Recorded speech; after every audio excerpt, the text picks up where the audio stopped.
Sećam se svog prvog susreta sa tehnologijom kao da je juče bilo. Sunce je zalazilo, a senke su se protezale po sobi kada sam prvi put seo za računar. Sve je počelo kada sam imao 5 godina i moji roditelji su doneli kući prvi računar. Stajao je u dnevnoj sobi i kao neka vrsta futurističkog artefakta. Isprava sam bio preplašen njegovom veličinom i nepoznatim sjajem, ali čim su mi pokazali kako da ga uključim, strah je ubrzo nestao i pretvorio se u radoznalost. Naučio sam kako da koristim tastaturu i miša, kako da otvaram programe i igram razne zanimljive igre. To je vreme kada je sve bilo novo i nepoznato, a svaki klik mi je otvarao vrata ka nekom novom svetu. Jedan od najuzbudljivijih trenutaka je kada sam prvi put pristupio internetu.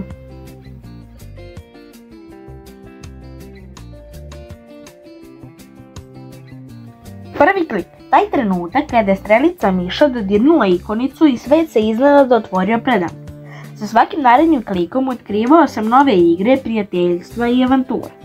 Bio je to početak mog puta ka digitalnom svetu. Svet u kojem su granice mašte jedini limit. To je kao da sam otkrio novu dimenziju. Mesto gde se svetovi spajaju, gde se informacije razmenjuju brzinom svetlosti. S vremenom, moj susret s tehnologijom postao je osnova za moja mnoga kasnija interesovanja.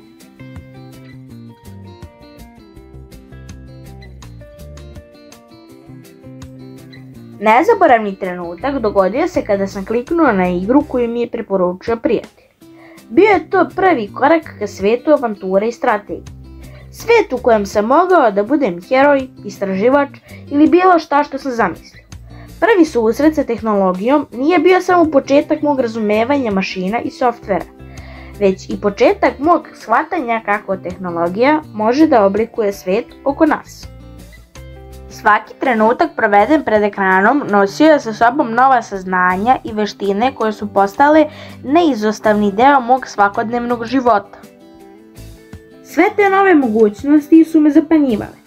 Bio je to trenutak kada sam prvi put shvatio koliko tehnologija može da promeni način na koji učimo, radimo i komuniciramo. Kako su godine prolazile, naučio sam da svaki klik ima svoju priču, svoj značaj i svoj doprinos u oblikovanju mog životnog puta.